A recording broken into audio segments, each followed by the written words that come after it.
Hello everyone, welcome back to our channel. So आज का video interesting इसलिए होने वाला है क्योंकि बात करेंगे हम यूएसए में आने वाले टाइम में जो वीजा में चेंजेस आने वाले हैं वो पॉजिटिव हैं या नेगेटिव हैं, ये पूरा डिस्कस करेंगे इस वीडियो में। और मैं क्योंकि स्माइल कर रही हूँ क्योंकि मुझे खुद लग रहा है कि आने वाला वक्त शायद यूएसए के वीजास का वक्त है स्टूडेंट्स के लिए। सो आने वाला टाइम डेफिनेटली बहुत बढ़िया होने वाला है। मैं यही खुशखबरी आप लोगों को देने आई हूँ क्योंकि रिसेंटली अमेरिका में इलेक्शंस होने वाले हैं और उसका डिसीजन आ जाएगा नवंबर में। I hope you all are aware.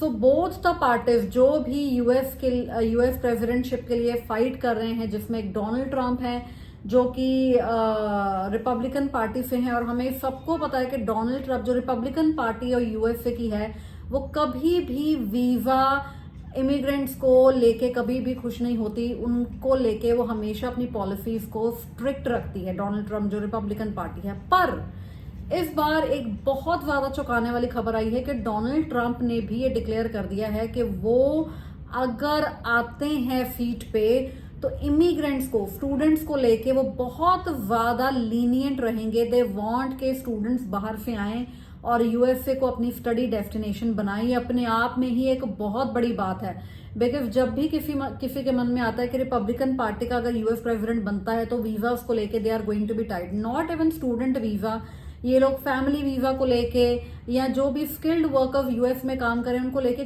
कभी भी फेवर में नहीं रहे हैं। पर ये पहली बार शायद हिस्ट्री में हो रहा है कि उन्होंने बहुत पॉजिटिव बोला है कि हम स्टूडेंट्स को लेके ऐसा वे या ऐसा पाथ क्रिएट करेंगे कि वो डायरेक्टली ग्रीन कार्ड को टच करें। ये अपने आप में बहुत बड़ी बात है, बिकॉज अदरवाइज यूएसए का ये विजन रहता है कि स्टूडेंट स्टडी जरूर करे पर ग्रीन कार्ड तक वो पहुंच ही ना पाए। उससे पहले ही पॉलिसीज इतनी स्ट्रिक्ट हो जाएं कि वो बस अपनी स्टडी करे, काम करे and then he is suppose to move out.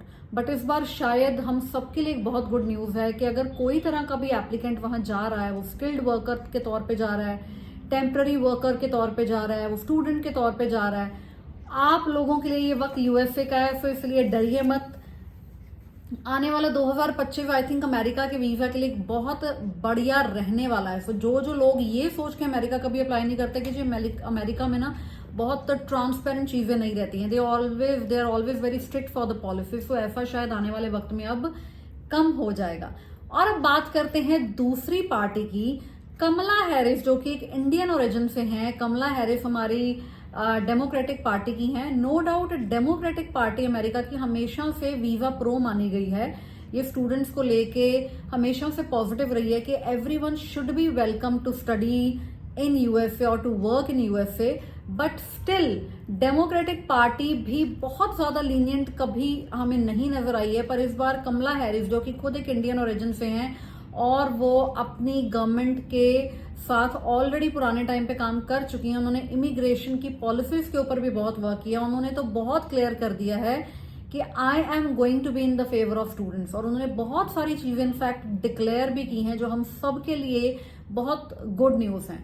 उन्होंने बहुत क्लियर किया है कि हम स्टूडेंट्स को वीजा भी देंगे और आगे उनका जो पाथ है टिल सिटीजनशिप भी बहुत क्लियर करेंगे। It should be crystal clear for them कि वो कैसे कैसे सिटीजनशिप तक रीच कर सकते हैं। सिटीजनशिप के साथ साथ उन्होंने ये भी क्लियर किया है कि हम बच्चों को जो वेलकम तो करेंगे ही, हम फैमिली रीयूनिफिकेशन के ऊपर भी वर्क करने वाले हैं। यानी कि फैमिलीज को, अगर कोई बंदा ऑलरेडी वहां बैठा है किसी भी वीजा पे, वो कल को अपनी फैमिली को वहां पर कैसे बुला सकता है, इन पॉलिसीज को भी बहुत क्रिस्टल क्लियर करेंगे सो दैट जो भी पर्सन अमेरिका में आ रहा है उसको पता हो कि कल को वो अपने परिवार को कितनी देर के बाद या कैसे कैसे वहां पर बुला सकता है। तो हर पॉलिसीज पे they are going to work, और पॉलिसीज इन लोगों की फेवर में होने वाली हैं, जो कि बहुत बड़ी बात है। उसके बाद इन्होंने ये डिक्लेयर किया है कि स्किल्ड वर्कर सपोर्ट को भी बहुत ध्यान में रखा जाएगा। यानी कि जो लोग वहां पर बड़ी बड़ी कंपनीज में काम करते हैं, स्किल्ड वर्कर्स हैं, एप्पल में, गूगल में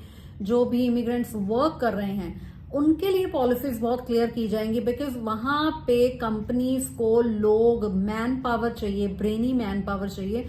आगे क्या होता रहा है, ब्रेनी मैन पावर तो उनको मिल जाती रही है, पर उनके लिए जो फाइनल डेस्टिनेशन ग्रीन कार्ड या सिटीजनशिप की पॉलिसीज को कभी भी इतना क्लियर नहीं किया गया था पिछले 10-20 सालों में। पर इस बार उन्होंने क्लियर कर दिया कि स्किल्ड वर्कर सपोर्ट के लिए भी हम बहुत चीज़ों को क्रिस्टल क्लियर कर देंगे और पॉजिटिव सेंस में करेंगे, बिकॉज उनको भी ये लगता है कि हमें अब लेबर की ज़रूरत है। अभी तक जो H1B वीज़ा होता था, H1B वीज़ा होता है कि जो यूएस के एम्प्लॉयर्स हैं वो टेम्पररी बेसिस पे वर्कर्स को बुलाते हैं दूसरी कंट्री से। तो इन लोगों के लिए ना पॉलिसीज कभी क्लियर नहीं होती थी कि ये वहां रह पाएंगे, इनको ग्रीन कार्ड मिलेगा कि नहीं, वो सिर्फ बीच में मझधार में लटकते रहते थे। तो वो H1B वीजा को बहुत क्लियर करेंगे, बहुत क्रिस्टल क्लियर कर देंगे पॉजिटिव वे में, कि कल को आप भी ग्रीन कार्ड की तरफ बढ़ पाएं और कल को अगर आप अपने परिवार को भी बुलाना चाहते हैं तो वो कैसे कैसे रहेगा। Everything is going to be very very clear, जो कि अपने आप में ही बहुत बड़ी बात है। आगे उन्होंने ये भी बोला कि जो इमिग्रेंट राइट्स रहते हैं, बहुत सारी कंट्रीज में जो इमिग्रेंट्स होते हैं उनके राइट्स जो है वो बहुत कम होते हैं या क्लियर नहीं होते हैं। इनफैक्ट लोगों को ये कई बार पता नहीं चलता कि हम अगर यहाँ रह रहे हैं कि हमारे फेवर में ये बात जाएगी कि नहीं जाएगी। तो इमिग्रेंट राइट्स की भी प्रोटेक्शन को बहुत ध्यान में रखा जाएगा कि उनके राइट्स अच्छे खासे रहें और उनको वो यूटिलाइज भी उन राइट्स को वहां पर कर पाएं। सो इस पूरी खबर को जो आपने अभी तक सुनी है, मुझे लगता है कि हम यही कंक्लूजन पे पहुंचे हैं कि इस बार ये मैटर नहीं करेगा कि रिपब्लिकन आने वाली है पार्टी या डेमोक्रेटिक पार्टी आने वाली है। कोई भी पार्टी अगर आती है, both the parties are going to be in favour of students. तो ये अपने आप में अच्छी बात है। जो बच्चे यूएस के को डेस्टिनेशन मानते थे पर इसलिए नहीं जाते थे कि जी वहाँ क्लैरिटी ऑफ विजन नहीं मिलता है, अब आपको ऐसा कुछ नहीं होगा। क्लैरिटी भी मिलेगी और बहुत पॉजिटिव सेंस में मिलेगी। और आने वाले टाइम में डेफिनेटली मैं आपको रेकमेंड करूंगी अमेरिका अप्लाई डेफिनेटली करें। जैन इनटेक चल रहा है, जो भी इनटेक आपको मिलता है डू अप्लाई दैट। अच्छी बात यूएस की एक और है कि अगर आपके पास ओवरऑल 6 बैंड हैं और एक आधे में 5 बैंड भी हैं तो चल जाता है। सीबीएसई बोर्ड वाले के लिए 5.5 बैंड भी चल जाते हैं। 5 बैंड पे भी कुछ यूनिवर्सिटीज ऑफर आपको दे देती हैं। आपकी स्पीकिंग अच्छी होनी चाहिए, बिकॉज फाइनली आपको इंटरव्यू वहां जाके क्लियर करना है। सो स्पीकिंग में आप अच्छे रहिए। बाकी बैंड कम भी हैं तो आप अमेरिका का वीजा अप्लाई कर सकते हैं। और अगर आपको हमारे से कोई गाइडेंस चाहिए, नीचे लिखे नंबर्स पे डेफिनेटली कॉल कर सकते हैं आप। अमेरिका का वक्त आ गया है शायद, इसीलिए बाकी कंट्रीज इतनी टाइट हो रही हैं। सो जो लोग इस दौर में जी रहे हैं और अमेरिका को विजन रखते थे पर कभी अप्लाई नहीं करते थे क्योंकि शायद उनको लगता था अमेरिका में कुछ होगा नहीं, तो अब वो चीज़ें भूल जाओ। बहुत कुछ होने वाला है। इलेक्शंस के बाद बहुत चीज़ें पॉजिटिव होंगी। सो आने वाला 2025 स्टूडेंट वीज़ा के लिए बहुत बढ़िया रहेगा। इसी नोट पे वीडियो का अंत करते हैं। और अगर आपको ये वीडियो अच्छा लगा प्लीज़ शेयर करें, सब्सक्राइब करें इस चैनल को, सो दैट इस तरह की इन्फॉर्मेशन और भी आपके साथ आगे शेयर कर पाएँ। Thank you.